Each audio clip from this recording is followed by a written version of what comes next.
We're here today with Lauren Vanessa Zink, and she is a professional copywriter who works on tons of 6- and 7-figure launches. So we're talking big, huge, major online entrepreneurs. And today we're lucky enough because her and her dog Sphinx are going to be sharing with us some copywriting secrets for planners. Hi everyone, I'm Lisa from Pretty Fabulous, and I help online businesses create beautiful digital downloads using Adobe InDesign. So if this sounds like you or something you might be interested in, make sure to hit the subscribe button below. I post new videos every Monday and Thursday, and I do unboxings on Saturday. Today, we're in for a special treat because we are sitting down with Lauren, and she's going to share all of her deep, dark secrets on how you can start selling more planners. So tell us more about Lauren Vanessa Zink and what made you want to become a copywriter. So I actually became a copywriter by accident. I was working for other people, right? Doing the normal 9-to-5 corporate thing. And I was like, this is not for me. My soul does not feel good in this kind of environment. And so I decided that I was going to start my own company. And I had literally no idea what that was going to be. So I just got really specific and picked a niche and was like, hope this works.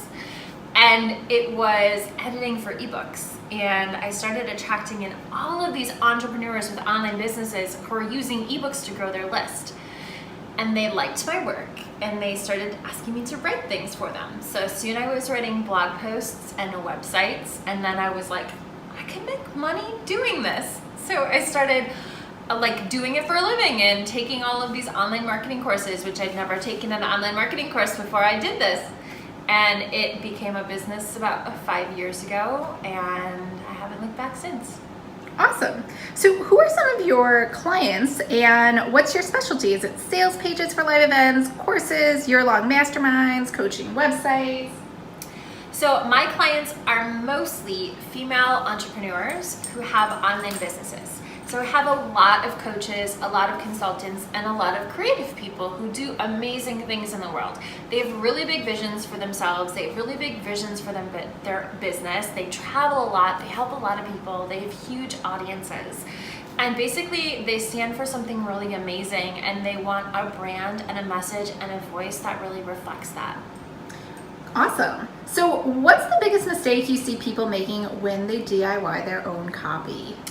When people DIY their own copy, I see a couple of mistakes that happen all the time. So one of them is that when they sit down to write something, they sound very robotic or they sound very academic, and they don't sound like themselves at all. And when we're going to make a buying decision, there needs to be an emotional connection there between me, the person who's buying, and the creator of the thing.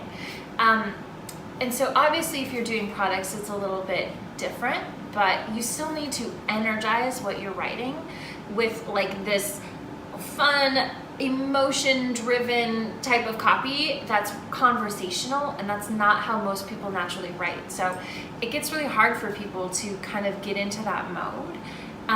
And so if you're struggling with that, what I would tell you is to write like you speak. So imagine you're sitting across from your ideal person. You're just in a booth at a restaurant or whatever, and you're just having a conversation about what it is you're selling. So whether that's your planner that you're selling to them, whether that's a book that you're writing, whether that's some kind of service, pretend like you're having an actual conversation with them, and then write exactly as you would speak. And then write exactly as your person would ask you those questions. What would they want to know, right? So that's another mistake I see, is that we talk about ourselves a lot in our copy, and we actually need to be talking about our people and what it is that they're looking for. So make sure you're really thinking about your person and your buyer and what they want to know about you and your product or service. Good tip. Now, most of my viewers sell planners on Etsy or on their own website. What should be their number one focus when it comes to creating compelling copy? Your number one focus when it comes to creating compelling copy is to make sure that you're demonstrating how this is going to transform their life. So nobody buys a planner because it has 365 days of pages that they can fill in. They buy a planner because of what it means about them and what they'll be able to create in their life because they have this planner. So really think about how it's going to change their day, how it's going to make them more productive or more creative or more profitable. What is the big result that they get out of using your planner? That's what you want to focus your writing on. Nice. So when creating copy for an e-commerce planner shop website, what are key elements that should be included on each page, like the home page versus the about page versus the product pages? When you're writing your website for e-commerce, it sort of depends on your layout, right? So on one hand, we have Amazon, which is no personality. I'm not going to Amazon's about page. I don't know if you're going to Amazon's about page, but I'd be surprised if you were. So that's totally focused on product descriptions. If you are selling e-commerce products and you are actually a personal brand, that can create this really great connection where people want to keep coming back to you and buying from you just because they know you and who you are. So if you want to fuse those two together, the e-commerce and the personal brand, I think that that's a really, really good move for like creatives and people who sell products, because then you're building a loyal fan base. So if you're doing your homepage, you should have some kind of big promise of what they're going to get when they work with you or buy your thing. So like, what is the essence or the energy of all of your products, of all of your planners, of all of your whatever it is that you're selling? So some kind of big product that shows how it's going to change their life. Then you're going to want to do some products so they can get a sample of what it is you're offering them. And you probably also want to do a little bit of blurb about you and why you created this, why you're so passionate about it, how it's impacted your life. So don't spend too much time on that in a homepage, but it is nice to give people a little bit of a teaser of who you are. Then you also want to give them an opportunity to opt into your email list. So some kind of freebie, some kind of bonus, something. This could be a discount if you're selling products. It could be a free chapter of a book. It could be like an intro page of your planner. Whatever it is you're selling, you have the opportunity to nurture these people and give them something great and create this goodwill relationship with them. And then they're on your email list so that you can sell them things that they will like later on down the line. Great. And just to follow up on that, when you have a line of planners, and let's say you have a signature planner versus like tons of other planners, do you want to put everything you can on that homepage or just emphasize one item? So when it comes to picking products for your homepage, I'm a big fan of doing a couple of your most popular products and then giving them an opportunity to click over to another page to learn more about those. So you can do a couple lines of copy for your planner, whatever it is that you happen to be selling. But then I also like to link them over to a shop page where they can like click through the planner, see what they're actually getting, get the dimensions and all of the detail-y stuff.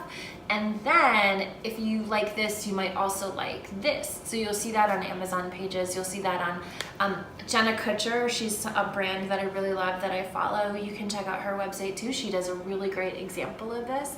But pick just a couple products for your homepage and then have a shop where they can scroll through all of them. Cool. Now let's go back to the about page. How really important is it to share your values, your mission statement, and your mantra? Do consumers really care about all that mumbo jumbo?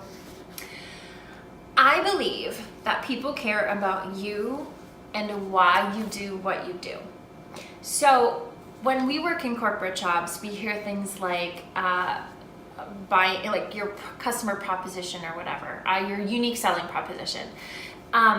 Or your core values. I don't think those things are important, but I do think telling a great story about why you're passionate about what you're doing, how you got into this business, how you want to use it to change the world if that's your thing, I think that stuff actually really, really creates this great bond with your people. So much more than just my values, like the 4 pillars of giving and creativity and making money and whatever it might be. We can't connect with that, right? It's really hard to connect with that. So put a little bit of your heart on your about page. Awesome. Now, when it comes to writing personalities or personas on copy, what have you found to be most effective when selling to women? The in-your-face drill sergeant, the cheerful encourager, the hard sell buy it now, or something else? Your online persona should be who you are in real life. This can be the best version of yourself, but it still should come down to you and who you are and what you stand for. So somebody who has a soft demeanor in real life, you don't want to show up as a drill sergeant online because there'll be a disconnect there. What if they watch one of your YouTube videos and you're like real sweet in your YouTube video, or they have a phone call with you, or they meet you in person and they're like, you are nothing like I would expect you to be. That can actually create a really bad experience for your buyer and your audience. So when it comes to creating your personal brand online, your persona, it should be based on who you are. So I like to have my clients focus on a couple of different things. I like to have them ask people in their life what makes them really special. So you can ask your mom, your best friend, your spouse, if you have one, your neighbor, people who get to know you in different ways. Ask them what they think your best traits are. And then that should be the essence or the foundation of what your online voice is. So you don't have to posture. You don't have to be a cheerleader if you're not a rah, rah, rah person. You don't have to be like a badass drill sergeant if that's not who you are. You don't have to be a soft like flower if that's not who you are. You should be who you are online. Great. So the majority of planners are purchased by women. What is the biggest difference in writing copy for a site that has women end consumers versus mixed gender consumers? So if you're writing for women consumers and you are a woman, this is an opportunity to drop some kind of silly language. So you can use pet names. You can call them babe if that's your thing. You can call them buttercup if that's your thing. You can call them badasses if that's your thing. You can also talk about, I like to do like your favorite Starbucks drink order. Like I like to work that into like copy too if you're talking to women.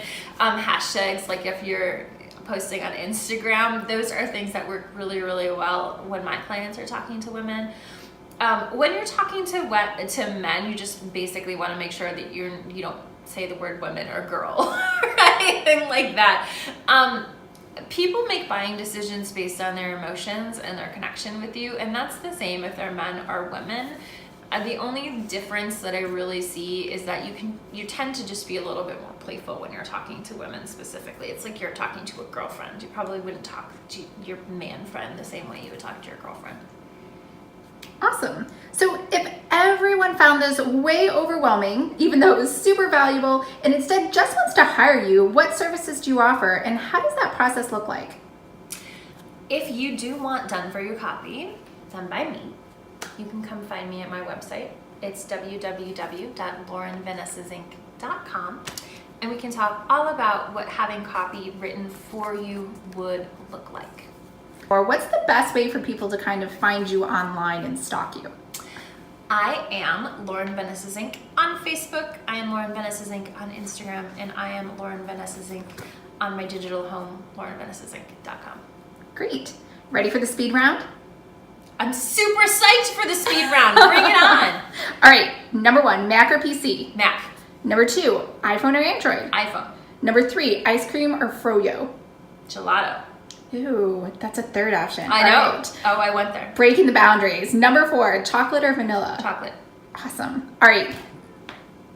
Thank you so much for being on today. That was so amazing. All those things you shared. I don't think you guys know this would cost you like $1,000 an hour just to get half of this information from Lauren. So thanks so much for sharing everything. Thanks for having me.